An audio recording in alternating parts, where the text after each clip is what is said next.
কাল পদত্যাগ করতে পারেন রাষ্ট্রপতি, সাংবিধানিক অধিকার, সরকারের কোনো পদক্ষেপ নেই জানালেন স্বরাষ্ট্রমন্ত্রী।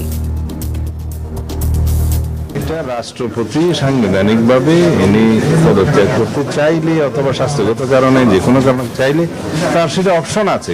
সরকারের কোনো পদক্ষেপ নাই এখানে পর্যন্ত অপেক্ষা করা। তারপরে আলোচনায় পরবর্তী রাষ্ট্রপ্রধান, সম্ভাব্য তালিকায় 7 জন। গ্যাসের তীব্র সংকট, ঘন্টার পর ঘন্টা অপেক্ষা। প্রেসার যেখানে 210-20 থাকার কথা সেখানে প্রেসার চলে আসছে 110-20-এ। গ্যাস পাওয়া যায় না, প্রেসার থাকে না, একবার গ্যাস নিয়ে ঢাকায় যায় আবার আসা যায় না। আবাসিকীয় ভোগান্তি, ব্যাহত কারখানার উৎপাদন।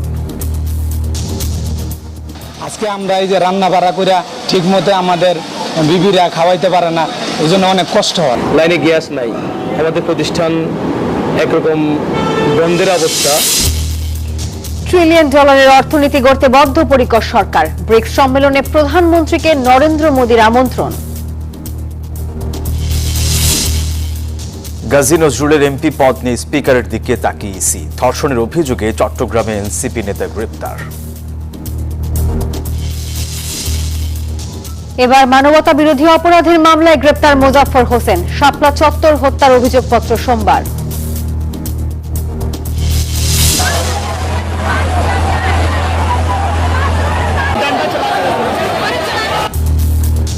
ককরোচ পার্টির আন্দোলনে উত্তাল দিল্লি, ছড়াচ্ছে ভারত জুড়ে। শুক্রবার সারা দেশে বিক্ষোভের ডাক, অতিরিক্ত বল প্রয়োগের অভিযোগ।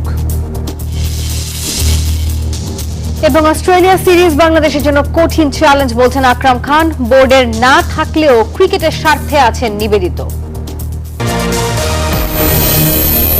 দর্শক স্বাগত নিউজ 24 সংবাদে। পুরো সংবাদে আপনাদের সাথে আছি আমরা দুজন, আমি সোহাগ বক্স, আমি নাফিসা হক। এতক্ষণ দেখছিলেন সুপার বোর্ড সংবাদ শিরোনাম।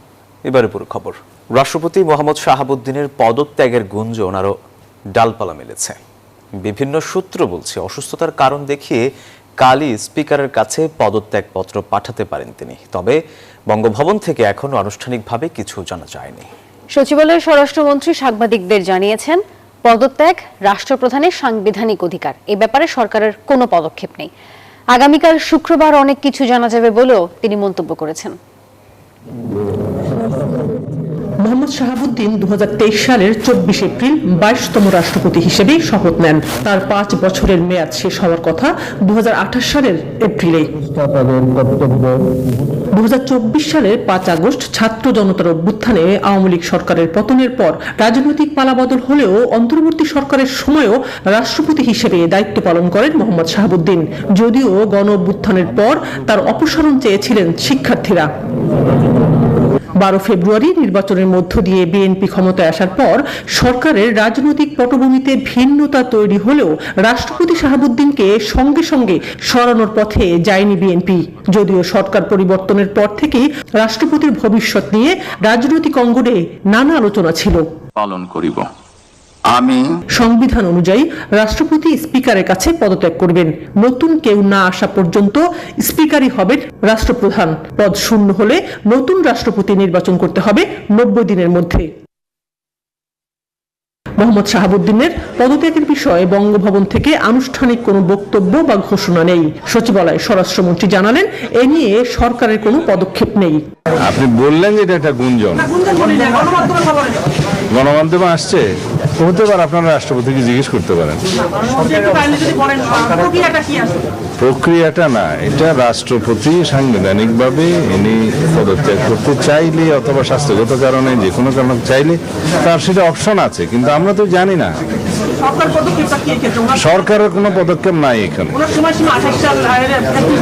সেটা তো সরকারের পক্ষ থেকে তো আর কিছু বলা হচ্ছে না। এদিকে বিকেলে অনুষ্ঠিত মন্ত্রিসভার বৈঠকে রাষ্ট্রপতির পদত্যাগের বিষয় নিয়ে কোনো আলোচনা হয়নি বলে জানিয়েছেন একাধিক মন্ত্রী। স্বরাষ্ট্রমন্ত্রী জানান, রাষ্ট্রপতির পদত্যাগের বিষয়টি আগামীকাল পরিষ্কার হবে। স্পিকার তো নাই ভাই, স্পিকার তো নাই, তাহলে তো কাউকে হচ্ছে না, কাউকে হচ্ছে তারপরে অন্য কোনো বিষয় আলোচনায় একটা অবৈধীকরণ, তারপরে কিছু কিছু আলোচনা, আমাদের এই রাষ্ট্রপতির বিষয়ে কোনো আলোচনা হয়নি। পরবর্তী রাষ্ট্রপতি কে হবেন সেটা পরে নির্ধারণ হবে বলেও জানান স্বরাষ্ট্রমন্ত্রী। সানাজি ইয়াসমিন, নিউজ 24, ঢাকা। কে হচ্ছেন বাংলাদেশের পরবর্তী রাষ্ট্রপতি আর কার হাতে যাচ্ছে বঙ্গভবনের চাবি? রাষ্ট্রপতির সম্ভাব্য তালিকায় রয়েছেন বিএনপির 6 জ্যেষ্ঠ নেতা এবং একজন সিনিয়র সচিবের নাম। দেশের ক্ষমতার কেন্দ্রে এখন নতুন সমীকরণ, কার মাথায় উঠবে রাষ্ট্রপতির মুকুট। দর্শক, বর্তমান রাষ্ট্রপতির পদত্যাগ ও রাষ্ট্রপতি হওয়ার আলোচনায় থাকা ব্যক্তিদের বিষয়ে আরো জানাচ্ছেন মাসুদ সুমন। সামরিক ও বেসামরিক কর্মকর্তাবৃন্দ 2024 সালের 5 আগস্ট ছাত্র জনতার অভ্যুত্থানে আওয়ামী লীগ সরকারের পতনের পর বদলে যায় দেশের রাজনৈতিক পরিস্থিতি। 12 ফেব্রুয়ারি ত্রয়োদশ জাতীয় সংসদ নির্বাচনে বিজয়ী হয়ে তারেক রহমানের নেতৃত্বে সরকার গঠন করে বিএনপি। পদের শপথ ও গোপনীয়তার শপথ। বর্তমান সরকারের 5 মাসের মাথায় জোর গুঞ্জন শুরু হয়েছে রাষ্ট্রপতির পদত্যাগ নিয়ে। যদি রাষ্ট্রপতি মোহাম্মদ শাহাবুদ্দিন পদত্যাগ করেন, তাহলে কে হবেন বাংলাদেশের 23তম রাষ্ট্রপতি? রাষ্ট্রপতি হিসেবে আলোচনায় রয়েছেন বিএনপি মহাসচিব মির্জা ফখরুল ইসলাম আলমগীর। 2011 সালের মার্চ মাস থেকে তিনি ভারপ্রাপ্ত মহাসচিব হিসেবে দায়িত্ব পালন করেন। 2016 সালে দলটির 6ষ্ঠ জাতীয় সম্মেলন থেকে মহাসচিব হিসেবে দায়িত্ব পালন করেন মির্জা ফখরুল। আলোচনায় রয়েছেন বিএনপির স্থায়ী কমিটির জ্যেষ্ঠ সদস্য ডক্টর খন্দকার মোশাররফ হোসেন। 79 বছর বয়সী খন্দকার মোশাররফ কুমিল্লা 1 আসন থেকে এবার সংসদ সদস্য নির্বাচিত হয়েছেন। এছাড়া রাষ্ট্রপতি হওয়ার সম্ভাব্য তালিকায় রয়েছেন বিএনপির স্থায়ী কমিটির সদস্য ডক্টর আব্দুল মুইন খান ও নজরুল ইসলাম খান। রাষ্ট্রপতির পদ শূন্য হলে নতুন রাষ্ট্রপতি নির্বাচিত না হওয়া পর্যন্ত জাতীয় সংসদের স্পিকার হাফিজউদ্দিন আহমদ ভারপ্রাপ্ত রাষ্ট্রপতির দায়িত্ব পালন করবেন। গুঞ্জনের রেশ ধরে ভারপ্রাপ্ত রাষ্ট্রপতিকেই স্থায়ী রাষ্ট্রপতি করা হবে কিনা সময়ই তা বলে দিবে। রাষ্ট্রপতি হওয়ার গুঞ্জনে জায়গা করে নিয়েছেন সিনিয়র যুগ্ম মহাসচিব রুহুল কবির রিজভী। দলের বিভিন্ন রাজনৈতিক কর্মকাণ্ড ও নিয়মিত প্রেস ব্রিফিং এর মাধ্যমে তিনি দলের মুখপাত্র হিসেবেও দায়িত্ব পালন করে আসছেন। বঙ্গভবনের পরবর্তী বাসিন্দাকে? এই আলোচনায় চুক্তিভিত্তিক নিয়োগে থাকা মন্ত্রিপরিষদ সচিব নাসিমুল গনির নামও শোনা যাচ্ছে। গুঞ্জন আর জল্পনা কল্পনার অবসান হলেই জানা যাবে কে হচ্ছেন বঙ্গভবনের 23তম বাসিন্দা। মাসুদ সুমন, নিউজ 24, ঢাকা। ঢাকা সহ সারা দেশের সিএনজি পাম্পে ফের গ্যাসের তীব্র সংকট। কয়েকদিন ধরেই এক পাম্প থেকে আরেক পাম্পে ছুটছেন চালকরা, আর যেখানেই যাচ্ছেন সেখানেই দীর্ঘ সারি। এদিকে অপেক্ষা ঘন্টার পর ঘন্টা। এ নিয়ে কর্তৃপক্ষ বলছে গ্যাসের চাপ কম, তাই চাহিদা মেটাতে হিমশিম খেতে হচ্ছে। আর সরকারের পক্ষ থেকে বলা হয় মহেশখালী টার্মিনালে কারিগরি ত্রুটির কারণে এমন পরিস্থিতি, আর এই সংকট শিগগিরই কেটে যাবে। সিএনজি স্টেশন থেকে যানবাহনের জন্য গ্যাস নেওয়া এখন যেন ধৈর্যের বিরাট একটা পরীক্ষা। কেউ আসছেন ভোর রাতে, কেউ ভোরের আলো ফুটতে না ফুটতেই। দীর্ঘ সারিতে অপেক্ষাটা ঘন্টার পর ঘন্টা। কারো লাগছে 4 ঘন্টা, কারো লাগছে আরো বেশি। কেউ বা আবার ঘুরছেন এই পাম্প থেকে সেই পাম্পে। রাজধানী জুড়েই এমন পরিস্থিতি। গ্যাস নাই, গ্যাস আপনার 1 সপ্তাহ 15 দিন যাবতেই ঠিক মতো গ্যাস নিতে পারি না, গ্যাসের প্রেসার কম, 1-150 টাকার গ্যাস ঢোকে আর ঢোকে না। 8টার থেকে এখানে সিরিয়াল আছে। সরকারের কাছে দাবি এইটাই আমাদের, যে আমরা যেন পাম্পে গ্যাসটা পাই, কারণ এটাতে আমাদের রিজিক। রাজধানীর পার্শ্ববর্তী এলাকা গাজীপুরের টঙ্গী, এখানেও ভোর থেকে দেখা গেছে লম্বা সারি। প্রেসার যেখানে 210-20 থাকার কথা, সেখানে প্রেসার চলে আসছে 110-20-এ। গ্যাস পাওয়া যায় না, প্রেসার থাকে না, একবার গ্যাস নিয়ে ঢাকায় যায় আবার আসা যায় না। সাভারেও একই চিত্র। সিএনজি ফিলিং স্টেশন ও কারখানায় দেখা গিয়েছে গ্যাসের তীব্র সংকট। কোথাও কোথাও তীব্র ভিড়ে বিশৃঙ্খলার ঘটনাও ঘটছে। বুধবার রাতে ঠাকুরগাঁওয়ে ঘটে এমন ঘটনা। বৃষ্টি উপেক্ষা করে বিভিন্ন ফিলিং স্টেশনে দেখা গেছে উপচে পড়া ভিড়। ঘটেছে হাতাহাতির ঘটনাও। হুজুগে বাঙালি কেউ একজন বলছে উরুস প্রণালী বন্ধ হয়ে গেছে, আর তেল ঢুকবে না, হুজুগে সবাই তেল নিতে চলে আসছে। প্রশাসন ও পাম্প কর্তৃপক্ষ অবশ্য বলছে জ্বালানির কোনো সংকট নেই, সবই গুজব। 2টার পর থেকে মানুষ খুব তেল নেওয়ার জন্য ভিড় করতেছে, কিন্তু আমাদের তেল প্রচুর পরিমাণ আছে, তেলে কোনো সমস্যা নাই, সংকট নাই। সরকারিভাবে জানানো হয়েছে আগামী 2-3 দিনের মধ্যেই কেটে যাবে গ্যাসের সংকট। মাইদুল ইসলাম, নিউজ 24, ঢাকা। গাজীপুর, নারায়ণগঞ্জ, সাভার, আশুলিয়ার শিল্পাঞ্চলে তীব্র গ্যাস সংকটে ভোগান্তিতে পড়েছেন সাধারণ মানুষ। চুলা না জ্বলায় অনেকেই খাচ্ছেন বাইরের খাবার, আর একই সঙ্গে গ্যাসের চাপ কমায় ব্যাহত হচ্ছে শিল্প কারখানার উৎপাদন। এদিকে বিপাকে মালিক শ্রমিকরা। একদিকে রান্নাঘরে নিভে যাচ্ছে চুলা, অন্যদিকে থমকে যাচ্ছে শিল্প কারখানার উৎপাদন। গাজীপুরে দিনের বেশিরভাগ সময় গ্যাস থাকে না, রাতে এলেও চাপ খুবই কম থাকার অভিযোগ বাসিন্দাদের। অনেক পরিবার বাধ্য হয়ে হোটেলের খাবার খাচ্ছেন, কেউ আবার নির্ভর করছেন এলপিজির উপর। এতে বাড়ছে সংসারের খরচ। তা জানি দূর করে সরকার। আজকে আমরা এই যে রান্না বাড়া করে ঠিক মতো আমাদের বিবিরা খাওয়াইতে পারে না, এই জন্য অনেক কষ্ট হয়। রান্না বাড়া করতে দিলা সকালে জায়গা আমরা উঠি রাত্রে 4টা বাজে 3টা বাজে উঠে রান্না করি, সে সকালে 6টা 7টা বাজে গেছে জায়গা, আমাকে কষ্ট হয়ে যায় না। নারায়ণগঞ্জে গ্যাসের স্বল্প চাপে শিল্প কারখানার উৎপাদন ব্যাহত হচ্ছে। 15 থেকে 20% কমার দাবি শিল্প মালিকদের। সময় মতো বিদেশি ক্রেতার কাছে পণ্য সরবরাহ নিয়েও তৈরি হয়েছে অনিশ্চয়তা। তারপরে বাসা বাড়ি গ্যাস থাকে না, রান্না বান্নার কষ্ট হয়, কাজ করে যাওয়ার পরে আমাদের অনেক কষ্ট। তারপরে যে কারেন্ট থাকে না, খাওয়া দাওয়ার সমস্যা, সব দিকে মহিলারা মনে করে ঠিক মতো কাজ মনে করে পাক করে গার্মেন্টসে যেতে পারে না। সবাই তো আমরা কর্মজীবী, অনেক সময় সকালে না খাই আসতে। উৎপাদন কমে যাওয়ায় বাড়ছে ব্যয়। ছোট কারখানাগুলো টিকে থাকা নিয়েও শঙ্কা তৈরি হয়েছে। গ্যাস সংকটের প্রভাব পড়েছে শ্রমিকদের জীবনেও। রান্না করতে না পেরে অনেককে বাইরে থেকে খাবার কিনতে হচ্ছে। আবার উৎপাদন খরচ কমে যাওয়ায় কমছে আয়ও। ফ্যাক্টরি চালাতে খুবই বিপদের সম্মুখীন। লাইনে গ্যাস নাই, আমাদের প্রতিষ্ঠান একরকম বন্ধের অবস্থা। সংশ্লিষ্টরা জানান গ্যাস সরবরাহ স্বাভাবিক করতে কাজ চলছে, তবে শিল্প মালিকদের আশঙ্কা দ্রুত সংকটের সমাধান না হলে দেশের উৎপাদন ও রপ্তানি খাত আরো ক্ষতির মুখে পড়বে। Desk report, news 24। বাংলাদেশে বিনিয়োগে বিদেশিদের প্রতি আহ্বান জানিয়েছেন প্রধানমন্ত্রী তারেক রহমান। সব ধরনের সহযোগিতার আশ্বাসও দিয়েছেন তিনি। সকালে চীনমৈত্রী সম্মেলন কেন্দ্রে এক আয়োজনে এসব কথা বলেন তিনি। জানান 2034 সালের মধ্যে $1 ট্রিলিয়ন অর্থনীতি গড়তে চায় সরকার। বিদেশি বিনিয়োগ বাড়িয়ে কর্মসংস্থান ও অর্থনৈতিক প্রবৃদ্ধি ত্বরান্বিত করার লক্ষ্যে রাজধানীর চীনমৈত্রী সম্মেলন কেন্দ্রে অনুষ্ঠিত হল ফিকি এফডিআই সম্মেলন 2026। এতে প্রধান অতিথি হিসেবে যোগ দেন প্রধানমন্ত্রী তারেক রহমান। দেশের অর্থনীতি, বিনিয়োগ ও ব্যবসা বাণিজ্যের সম্ভাবনা ও চ্যালেঞ্জের নানা দিক উঠে আসে সম্মেলনে। How to convert these advantages into a larger, more diversified and more sustainable flow of foreign investment. Allows us to privatize a lot of government assets in a much faster pace. It also enables us to do things like free trade zone, how we get all the students for our country, those who are in the school, colleges, universities, ready for the future of the world. এ সময় প্রধানমন্ত্রী বলেন, বাংলাদেশের দ্রুত বিকাশমান অভ্যন্তরীণ বাজার, তরুণ জনশক্তি, কৌশলগত ভৌগোলিক অবস্থান এবং নির্বাচিত সরকারের স্থিতিশীলতা বিদেশি বিনিয়োগের জন্য বড় শক্তি। তিনি আশ্বস্ত করেন, বাংলাদেশে বিনিয়োগ করলে পাশে থাকবে সরকার। The new forward-looking BNP government wants your companies to invest and expand in Bangladesh. Whether you are a local entrepreneur or a foreign investor. When you invest in Bangladesh, our government will invest in you through our time, support and policies. প্রধানমন্ত্রী বলেন, ইতোমধ্যে বিনিয়োগের আইনি সুরক্ষা জোরদার এবং কর ও VAT ব্যবস্থা সহজীকরণের উদ্যোগ নিয়েছে সরকার। সহজ করা হয়েছে মুনাফা দেশে ফেরত আনার প্রক্রিয়া। সেই সাথে পুঁজিবাজার শক্তিশালী করা এবং লালফিতার দৌরাত্ম্য কমানোর উদ্যোগ নেওয়া হয়েছে। পাশাপাশি নবায়নযোগ্য জ্বালানি, বন্দর, লজিস্টিক ও অবকাঠামো উন্নয়নেও গুরুত্ব দেওয়া হচ্ছে। We are also developing a stronger capital market, encouraging startups, reducing unnecessary regulation, cutting red tape, simplifying government procedures, and digitizing public services.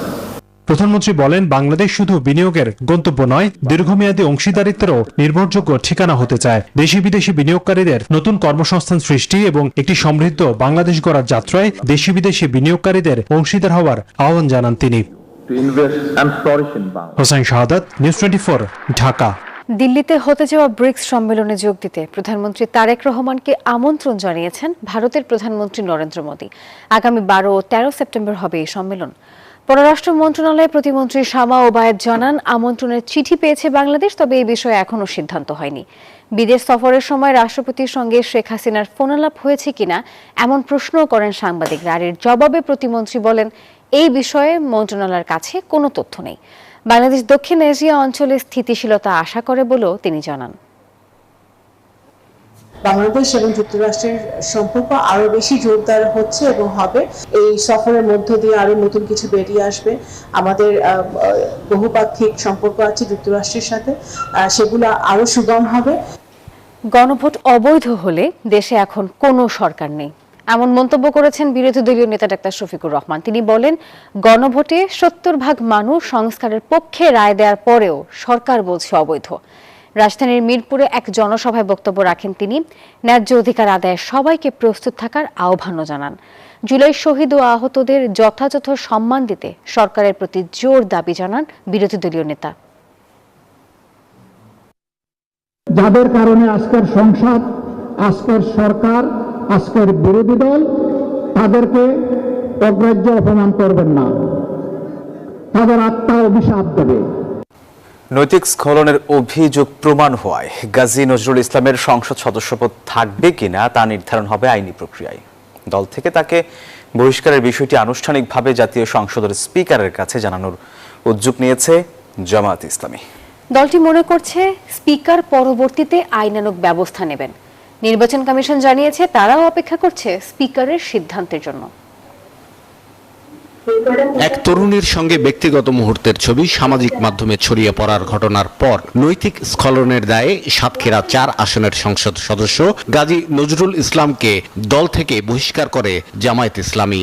Satkhira জামাতের লোক মেয়ে সহ এখানে ধরা খাইছে। প্রশ্ন উঠেছে এমন ঘটনার পর সংসদ সদস্য হিসেবে তিনি বহাল থাকতে পারেন কিনা। সংবিধানের 70 অনুচ্ছেদ অনুযায়ী কোন সংসদ সদস্য স্বেচ্ছায় দল ত্যাগ করলে অথবা দলের বিরুদ্ধে ভোট দিলে তার আসন শূন্য হয়ে যায়। এছাড়া 67 অনুচ্ছেদ বলছে কোন সদস্য স্বেচ্ছায় পদ থেকে সরে দাঁড়ালে, আদালত কর্তৃক অপ্রকৃতস্থ বা দেউলিয়া ঘোষিত হলে, বাংলাদেশের নাগরিকত্ব হারালে, বিদেশের নাগরিকত্ব নিলে অথবা নির্বাচনের যোগ্যতা হারালে তার আসন শূন্য হয়ে যেতে পারে। তবে নৈতিক স্খলনের কারণে সংসদ সদস্য পদ বাতিলের বিষয়ে সংবিধানে উল্লেখ নেই। তাহলে নিজ দল থেকে বহিষ্কার হওয়া এই জামায়াত নেতার ভবিষ্যৎ কি? এমন প্রশ্নের জবাবে দলটির সিনিয়র এই নেতা জানান, দলীয় সিদ্ধান্তের কথা জানানো হয়েছে সংসদে। বহিষ্কার করলে কি হয় এটা স্পষ্ট বলা নাই, তো সে কারণে এই বিষয়ে আমাদেরও দায়িত্ব নাই। সংসদের মাননীয় স্পিকারকে জানালে উনি ওনার প্রসেস পদক্ষেপ সেটা নেবেন। গাজী নজরুলের বহিষ্কারাদেশ ইতিমধ্যে নির্বাচন কমিশনে পাঠিয়েছে জামায়াত। তবে কমিশন বলছে সংসদ সদস্য পদ বাতিলের জন্য এই চিঠি যথেষ্ট নয়। ওনাকে এক্সপেল করছে, এক্সপানশন পদত্যাগের মধ্যে আসে কিনা এটা একটা বিশ্লেষণের বিষয়, কন্ট্রোভার্সিয়াল একটা বিষয়। যদি এই ধরনের কিছু আমাদের কাছে আসে তাহলে তখন আমরা এটার উপর আমাদের নির্বাচন কমিশন তার সিদ্ধান্ত জানাবে এবং সেই জিনিসটা আসতে হবে পার্লামেন্ট থেকে। অভিযুক্ত নেতার বিরুদ্ধে যদি স্পিকার কোনো সংসদীয় তদন্ত কমিটি গঠন করেন এবং সেই কমিটির কাছে ওই নেতা যদি দোষী সাব্যস্ত হন তাহলে তার সংসদ সদস্য পদ চলে যেতে পারে। শাহ আলী জয়, নিউজ 24, ঢাকা। বিয়ের প্রতিশ্রুতি দিয়ে অবৈধ সম্পর্ক স্থাপন এবং পরে যোগাযোগ বিচ্ছিন্ন করে প্রতারণার অভিযোগে চট্টগ্রাম মহানগর এনসিপির মহানগরের এক নেতাকে গ্রেপ্তার করেছে পুলিশ।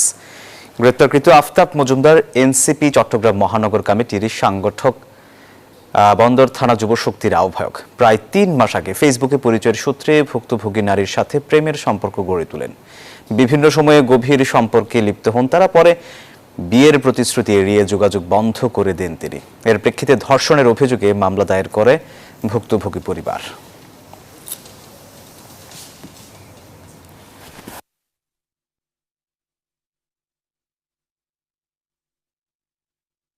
এবার মানবতা বিরোধী অপরাধের মামলায় গ্রেপ্তার শহীদ জিয়া হত্যার আসামি মুজাফফর হোসেন।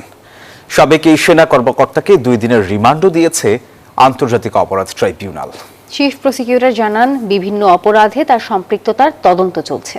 সোমবার শাপলা চত্বর হত্যা মামলার অভিযোগপত্র দাখিল হবে বলেও তিনি জানান। কঠোর নিরাপত্তায় শহীদ রাষ্ট্রপতি জিয়াউর রহমান হত্যা মামলার আসামি সাবেক সেনা কর্মকর্তা মুজাফফর হোসেনকে ঢাকা সেনানিবাস থেকে আনা হয় আন্তর্জাতিক অপরাধ ট্রাইব্যুনালে।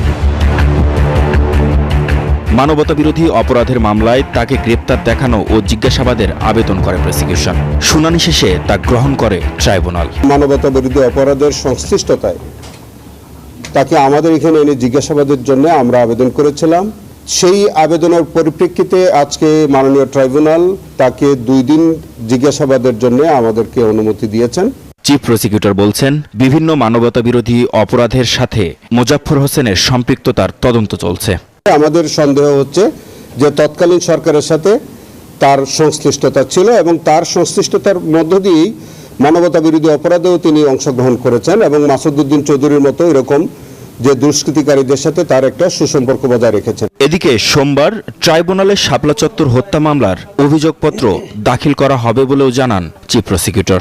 নিয়ে আগামী সোমবার দিন আপনাদেরকে ব্রিফিং করব, আশা করি ওই দিন ইনশাআল্লাহ ফরমাল চার্জ দেব। এদিন প্রয়াত জামায়াত নেতা দিলওয়ার হোসেন সাইদির মামলার সাক্ষী সুখরঞ্জন বালি অপহরণ মামলায় অভিযুক্ত ফজলুর রহমানকেও ট্রাইব্যুনালে হাজির করা হয়। আমরা একটি মিসকেস ফাইল করেছিলাম। মাহমুদ হাসান, নিউজ 24, ঢাকা। সরকারের আশ্বাসেও থামেনি ক্ষোভ, বরং আরও উত্তপ্ত হয়েছে রাজপথ।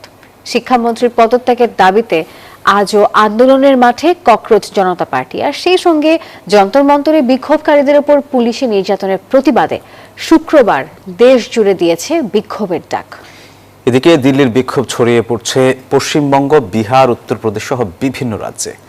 শিক্ষা ইস্যুতে শুরু হওয়া এই প্রতিবাদ এখন ক্রমে রূপ নিচ্ছে বড় রাজনৈতিক চ্যালেঞ্জে, আর বাড়ছে সরকারের উপর চাপ, তীব্র হচ্ছে বিরোধিতার সুর।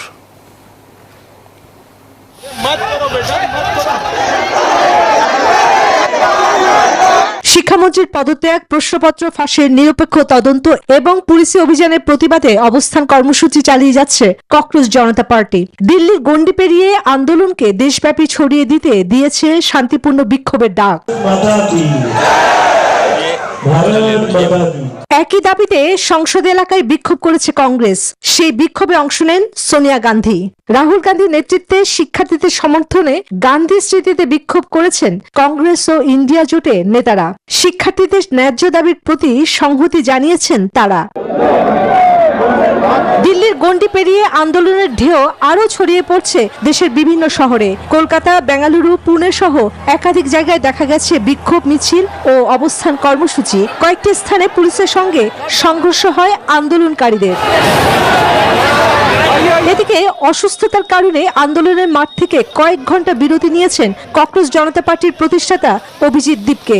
তবে আন্দোলন থেকে সরে যাননি তিনি। সমর্থকদের উদ্দেশ্যে দেওয়া বার্তায় জানিয়েছেন, বিরতি শুধু শরীরের, আন্দোলনে নয়, দ্রুত আবার ফিরবেন রাজপথে। বুধবার মধ্যরাতে পুলিশের দমন পীড়ন শিক্ষার্থীদের যন্তর মন্তর থেকে সরাতে পারেনি, বরং প্রতিটি হস্তক্ষেপ যেন আন্দোলনের আগুনে নতুন করে ঘি ঢালছে। বাড়ছে সরকারের উপর চাপ। চন্দ্রা, নিউজ 24। জিম্বাবুয়ের চেয়ে অস্ট্রেলিয়া সিরিজ বাংলাদেশের জন্য আরো কঠিন চ্যালেঞ্জ হবে, জানান সাবেক অধিনায়ক আকরাম খান। তিনি বলেন, দীর্ঘদিন বোর্ডের সাথে যুক্ত না থাকলেও দেশের ক্রিকেটের স্বার্থে সব সময় নিবেদিত আছেন তিনি। আর আকরাম খানের সাথে কথা বলেছেন সহকর্মী শুভ দেবনাথ। দেশের ক্রিকেটের অন্যতম সফল অধিনায়ক ও সাবেক বোর্ড পরিচালক আকরাম খান। তার নেতৃত্বে বাংলাদেশ ক্রিকেট ইতিহাসে 1997 সালে আইসিসি চ্যাম্পিয়ন্স ট্রফি জয়ের মাইলফলক স্পর্শ করে। সেই সাফল্যের পথ ধরে আন্তর্জাতিক ক্রিকেটে নতুন যাত্রা শুরু হয় বাংলাদেশের। নিউজ 24-কে দেওয়া একান্ত সাক্ষাৎকারে জানান, দেশের ক্রিকেটের প্রয়োজনে ভবিষ্যতেও কাজ করতে চান তিনি, তবে সেটি স্বল্প সময়ের জন্য। রিসেন্টলি আমি বোর্ড থেকে বের হয়েছি, বাট এটা তো কোনো না, যখনই যদি কোনো কিছু দরকার আমরা তো অলওয়েজ আসি, যেহেতু জীবনে তো 60-70% ক্রিকেটের জন্য দিয়েছি। সম্প্রতি জিম্বাবুয়ে সফরে টেস্ট ও ওয়ানডে দুই সংস্করণে প্রত্যাশা পূরণ করতে পারেনি বাংলাদেশ। সামনে অস্ট্রেলিয়া মাটিতে 2 ম্যাচের টেস্ট সিরিজ। আকরাম খানের মতে কন্ডিশন, পেস বোলিং এবং ধারাবাহিক ব্যাটিং সব মিলিয়ে এই সফর হবে বাংলাদেশের জন্য আরো বড় পরীক্ষা। Very important but very difficult also, কারণ ওখানে উইকেট তো আপনার আমাদের মতো ফ্রেন্ডলি থাকবে না, আপনার বলাররাও অ্যাডভান্টেজ পাবে, তো সেটা কিন্তু আমাদের ব্যাটসম্যানের জন্য অনেক বড় চ্যালেঞ্জ হবে। তো যেটা নিয়ে আমরা ভেরি সেটাই ওখানে একটা টাফ টাইম যাবে। তবে নতুন সভাপতি হিসেবে তামিম ইকবালকে মূল্যায়নের জন্য আরো সময় দেওয়ার পক্ষেই মত আকরাম খানের। এখন তো বলাটা আসলে খুবই আর্লি হয়ে যাবে, কারণ আসছে তো বেশি দিন হয়নি। শুভদেবনাথ, নিউজ 24, ঢাকা। সংবাদের এখনকার আয়োজনে পর্যন্তই। এতক্ষণ সাথে থাকার জন্য ধন্যবাদ সবাইকে।